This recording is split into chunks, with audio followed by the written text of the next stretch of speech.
Thank you, Kristen, and thanks for being involved in a small group and for experiencing that blessing in your life. All right, our theme scripture for us as we gather in worship comes from Ruth chapter 4, verse 14, because we're going to focus on the book of Ruth today. The women, and you will find the context of this in a minute. The women said to Naomi, "Praise be to the Lord, who this day has not left you without a guardian redeemer. May he become famous throughout Israel." Let's read that scripture. The women said to Naomi, "Praise be to the Lord, who this day has not left you without a guardian redeemer. May he become famous throughout Israel." So we are coming to the close of summer. It seems weird, it's only the end of July. But in Nebraska, that's how it kind of works. The summer kind of ends in early August, and everybody goes back to school. So we're almost at the end. And our series has been, Are We There Yet? If you're new with us, we've kind of been focusing on the vacation spots that we go to, the types of vacations people take. And for the last couple of Sundays, it's been family reunions. And we've looked at some family reunions that happen in Scripture. And so today, our family reunion involves this lady Naomi in the book of Ruth, and how Naomi and Ruth come back and have a reunion with her family and what that story is all about. Normally in 211, we often show video clips during sermons. It's not rare at all, but our limit, our absolute max is 2.5 minutes. We will not go over 2.5 minutes. I think in my 20 years almost of doing this, we've probably gone over 2.5 minutes 5 times, maybe.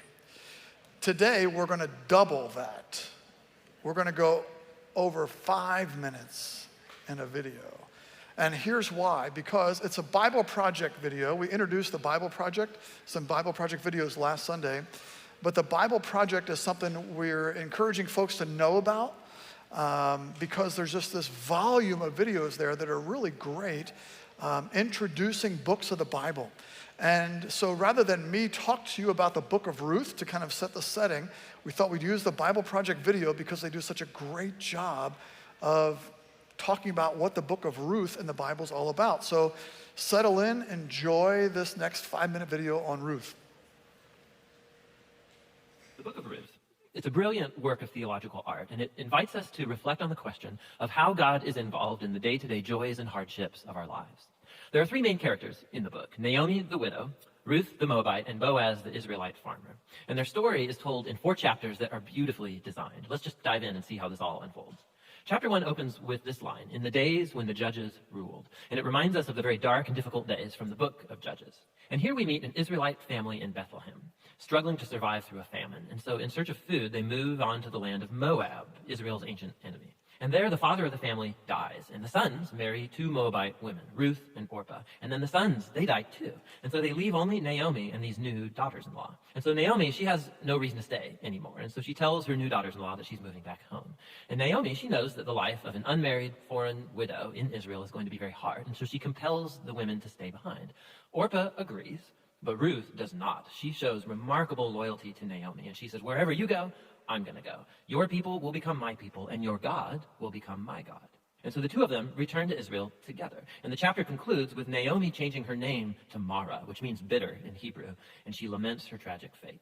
Chapter 2 begins with Naomi and Ruth discussing where they're going to find food. And it just so happens to be the beginning of the barley harvest. And so Ruth goes out to look for food, and it just so happens that she ends up picking grain in the field of a man named Boaz, who just so happens to be Naomi's relative. We're told that Boaz is a man of noble character, and he notices Ruth. And so after finding out more about her story, he shows remarkable generosity to her. He makes these special provisions so that the immigrant Ruth can gather grain in his field. And in doing so, Boaz is actually obeying an explicit command of the Torah to show generosity to the immigrant and the poor. Boaz is so impressed by Ruth's loyalty to Naomi. He prays for her that God will reward her for her boldness. So Ruth comes home that day, and Naomi finds out that she met Boaz, and she is thrilled. She says Boaz is their family redeemer. Now, this family redeemer thing, this was a cultural practice in Israel, where if a man in the family died and he left behind a wife or children or land, it was the family redeemer's responsibility to marry that widow, to take up the land and protect that family.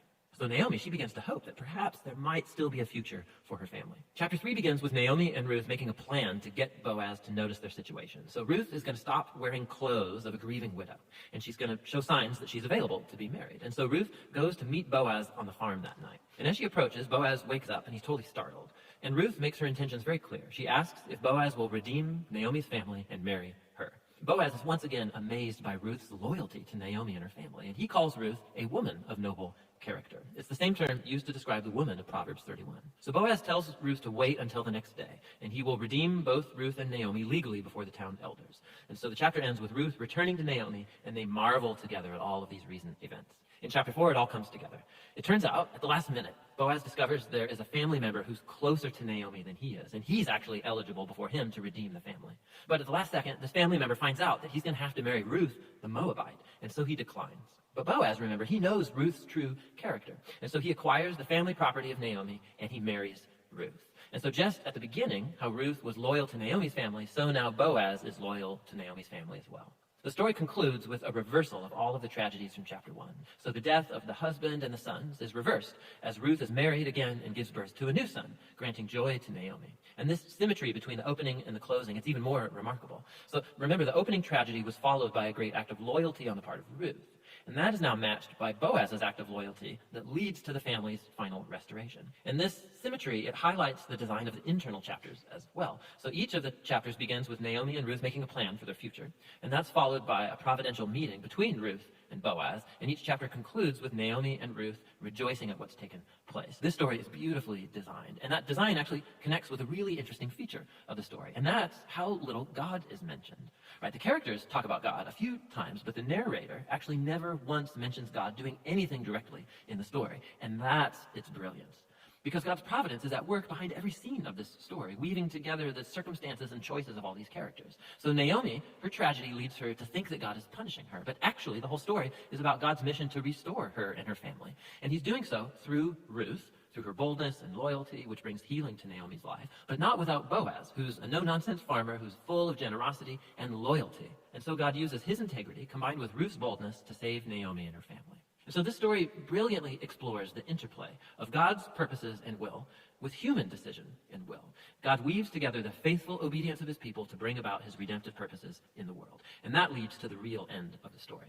The book of Ruth concludes with a genealogy, showing how Boaz and Ruth's son, Obed, was the grandfather of King David, from whom came the lineage of the Messiah. And so all of a sudden, these seemingly mundane, ordinary events in this story are woven into God's grand story of redemption for the whole world. And so the book of Ruth invites us to consider how God might be at work in the very ordinary, mundane details of our lives as well. And that's what the book of Ruth is all about.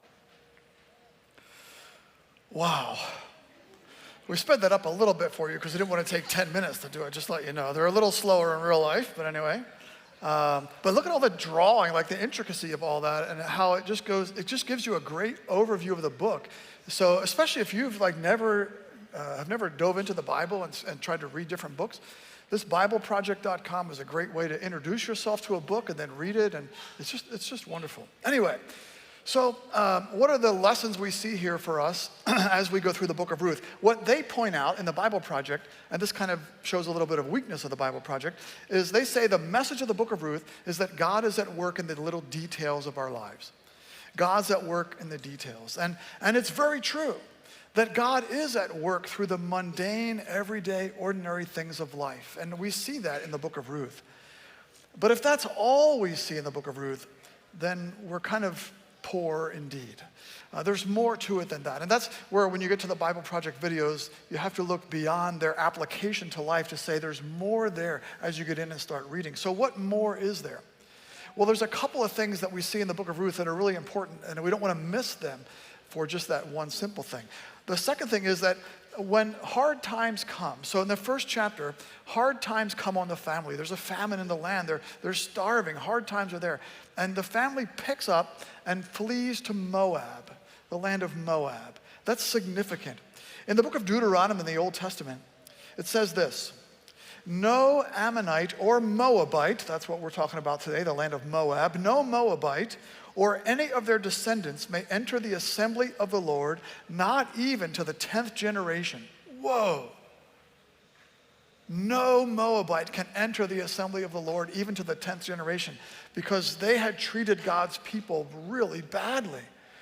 And so this is kind of a curse. So what's happening here is that the family leaves the land of God and goes to the land of Moab, this place that is cursed. And the sons marry Moabite women. oh my goodness, it's not supposed to happen. And of course, as things progress in this foreign evil land, things do not go well. Naomi's husband dies. Her 2 sons die. They're all left as widows. And Naomi becomes Mara there. She changes her name to mean Mara, which means bitter, because she's experienced bitterness there. There's a lesson there for us, that even when God seems absent in our lives, does God ever seem absent in your life? Even when you feel like God's not there and things are going poorly, are we tempted to leave his presence and go to the land of Moab? To leave God's covering, if you will, and just stray off on our own, because after all, he doesn't seem to be paying attention to us here. Why not go somewhere else away from God? To the country of Moab, if you will. If you do that, you wind up losing everything dear to you. That's what happened to Naomi. So, question, is this where you are in your life? Are you at the point in your life when you feel like God is absent? When you feel like he's no longer watching over you, things are going poorly and you're thinking, I don't even know why I'm staying close to God. I may as well go, figuratively speaking, to the land of Moab. Is that where you are in your life? And then the next point is, even in Moab, God did not leave them. The prodigal returned home. That's the next part of the account. God did not leave Naomi and Ruth, even though they left him. Even though they left him and went to Moab, God did not leave them. And God was still with them, even though life was bitter. In the midst of great tragedy there in Moab, Naomi turns her heart back home again. It's like the prodigal returns home. And Ruth commits herself. She's a Moabite, but she commits herself to Naomi and Naomi's God. And the prodigal returns home. It's really the same account, although this is Jesus' parable, of the prodigal son, where the prodigal son goes off to a far country and winds up realizing life is not good here. It was way better back there. Luke chapter 15, the prodigal son says he longed to fill his stomach with the pods the pigs were eating, but no one gave him anything. That's life in the land of Moab, if you will. And when he came to his senses, he said, how many of my father's hired servants have food to spare? And here I am starving to death in the land of Moab. Is that where you are in your life? Have you maybe fled from God and things haven't gotten any better? In fact, maybe they've gotten worse. And you're looking and thinking, what have I done? Is it time for me to return home? Is that where you are in your life? The next point is, Naomi arrives home and she's beaten down. She's bitter from all that's happened, but she's still holding on to that hope that God can somehow help her as she returns home with her daughter-in-law Ruth. And when she returns home, the Redeemer is waiting. The word Redeemer is used, get this, 23 times in 85 verses. 23 times in 85 verses. Hello, like this is an important word in this book, Redeemer. And remember, the Redeemer in the video was one who essentially bought Naomi and Ruth back from poverty, back from bitterness. He provided for them and brought them out of their shame and their bitterness and their poverty. And he married Ruth, as it turns out, and gave them a family. He gave them hope again. That's the Redeemer. Ruth chapter 4 puts it this way. Boaz, the Redeemer, he announced to the elders and to all the people, today you are witnesses that I have bought from Naomi all the property of her husband Elimelech and Chilion and Mahlon, her sons. I have also acquired Ruth the Moabite, Mahlon's widow, as my wife, in order to maintain the name of the dead with his property, so that his name will not disappear from among his family or from his hometown. Today you are witnesses. And so the point of that is to really point us to our Redeemer. Who's our Redeemer? Jesus. Jesus is our Redeemer. God's plan all along was to have Boaz be the Redeemer for Ruth and Naomi, and for Jesus to redeem you. For Jesus to buy you back from the land of Moab, if you will, from your sin, from your shame, from your guilt, from your bitterness, from your anger, for Jesus to redeem you. To pay that. And how does he pay that price? On the cross, of course. He pays that price to buy you back and bring you into his family. And the last point is maybe the best, I don't know. God welcomes everyone by faith. The book ends, as the video said, with a genealogy. And we oftentimes skip through genealogies, but you can do that from time to time, but this one's really important. Boaz marries Ruth, and the townspeople proclaim this blessing over Boaz. Ruth chapter 4. Through the offspring the Lord gives you by this young woman, may your family be like that of Perez, whom Tamar bore to Judah. Wow, a bunch of names. What does that mean? Well, they're significant. Hold on. Then Ruth continues, the book of Ruth. This then is the family line of Perez. Perez was the father of Hezron, and Hezron was the father of Ram, and Ram the father of Amminadab. Amminadab the father of Nahshon, Nahshon the father of Salmon, Salmon the father of Boaz. Here's Boaz. Boaz with Ruth, the father of Obed, Obed the father of Jesse, and Jesse the father of David. David's significant, he becomes king. But check this out, he's more significant because this whole line is an ancestry of Jesus, and that's pretty important. And so who's in the line of Jesus' ancestry? Let's take a look. First of all, there's Ruth. Remember who Ruth is? She's from Moab. Evil people. And yet Ruth is in the line of Jesus. She's Jesus' ancestor. Wow, that means anybody can be part of Jesus' family, I guess. And then, before this whole genealogy, there was this verse. Through the offspring the Lord gives you by this young woman, may your family be like that of Perez, who Tamar bore to Judah. Who is that? Tamar did nothing wrong, but she's significant in the story because she's in the line of Jesus. Who is she? She's the daughter-in-law of Judah. Are you getting this? She's the daughter-in-law of Judah, and yet they had a son, Perez. Judah is a bad dude. I guess anybody can be in the line of Jesus. I guess anybody can be in Jesus' family. And they're all descended from a lady named Rahab. We heard about Rahab in the children's message today. Rahab, well, what can we say? She had a lot of men come through her house. We'll say it like that. She's Jesus' ancestor as well. I guess anybody can be related to Jesus, huh? How about us? That's Jesus' ancestry. The Bible, that's ancestry is important. They're in Jesus' family line. God welcomes everyone by faith. The faith of Ruth, the Moabite, the foreigner. The faith of Tamar and Judah, the faith of Rahab, who saved those spies because she trusted in God. God welcomes all by faith. Isn't that good news for you? It's good news for me. I'll tell you that. No matter what your family lineage is, no matter what your race is, no matter what your heritage is, no matter what your background is, it doesn't matter. What matters is your faith in Jesus. God welcomes all by faith. That's the message of the book. God welcomes you by faith into the family of God. So this is our family reunion story this morning. Let's stand.